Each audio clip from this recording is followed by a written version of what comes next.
You know the exact feeling. It's 2 a.m., the deadline is hours away, and you're staring blankly at a glowing screen, watching time slip by. You know you need to start, but you are completely frozen, trapped in a spectator seat as you watch yourself derail your own plans. For decades, we've been handed a simple, convenient explanation for this paralysis. We're told that delaying important tasks is a character flaw, a sign of poor time management, lack of discipline, or just plain laziness. But when neurologists actually map the activity inside a procrastinating brain, they don't find a relaxed mind avoiding work. They find a highly agitated nervous system, executing a calculated, automatic survival response. As long as we treat this delay as a moral failure, we remain stuck in a cycle of shame.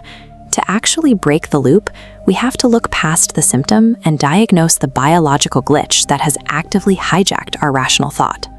The casual stereotype paints the procrastinator as someone enjoying their free time. The reality is that the waiting period is an active state of intense psychological suffering. This chart measures the emotional aftermath of procrastination. Instead of relaxation, data shows immense spikes in negative emotions. Specifically, 75% report acute disappointment, and 72% feel intense guilt. The delay is an active state of self-inflicted pain.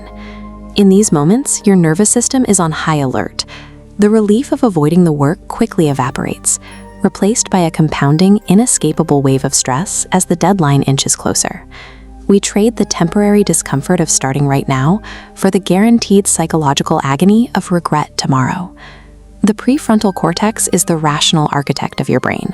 It plans your schedule, sets your goals, and understands long-term consequences. But when you face a daunting task, this logical center comes under biological attack.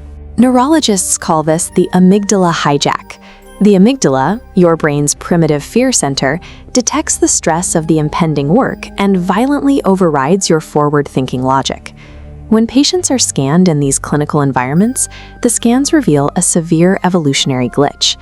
To your ancient limbic system, the anxiety of writing an essay or paying taxes feels identical to a literal physical predator. Convinced your survival is at risk, your brain sounds the alarm. It demands an immediate dopamine rescue to self-medicate and stabilize the rising physiological panic. Opening a social media app or suddenly deciding to wash the dishes delivers exactly that. These trivial actions feed your nervous system cheap, immediate hits of chemical relief. Your biology is actively sabotaging your career and your goals, purely to shield you from the temporary discomfort of taking the first step. But this chemical rescue is an illusion. Escaping the desk does not actually relieve the underlying pressure of the uncompleted work.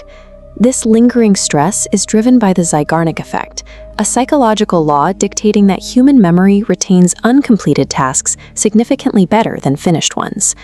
The effect was first observed in a busy cafe in the 1920s. Waiters could flawlessly memorize incredibly complex, unpaid table orders in a crowded room, but they forgot those exact details the second the bill was settled.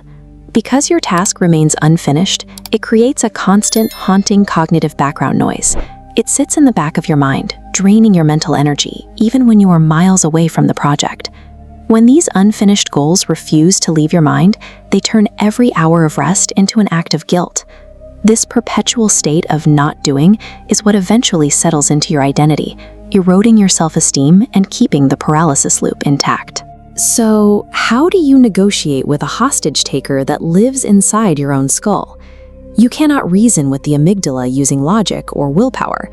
Instead, you have to use a psychological exploit to bypass its threat detection system entirely. The 2-minute and 5-minute rules function as calculated stealth maneuvers against your own biology. If you tell your brain you have to write a 10-page essay, the amygdala registers a massive threat and triggers the freeze response. But by shrinking the commitment to just opening the document for 2 minutes, the threat level drops to near zero. By artificially lowering the barrier to entry, you successfully slip past your brain's evolutionary security perimeter before it even has the chance to sound the alarm. This exploit dismantles the most common behavioral trap we fall into, the stubborn belief that we must wait to feel ready or motivated before we can begin. The psychological reality operates in reverse. Motivation does not spontaneously generate action. Physical action generates motivation. Forcing yourself into just 2 minutes of forward movement provides a micro hit of dopamine. That small chemical reward immediately lowers your internal neurological resistance.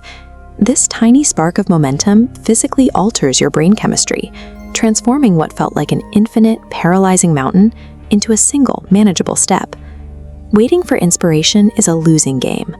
The neurological friction required to keep going once you've started is always vastly lower than the friction required to begin.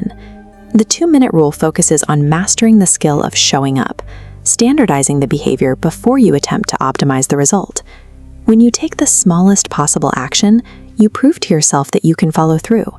You begin shifting your internal identity from someone who avoids to someone who initiates.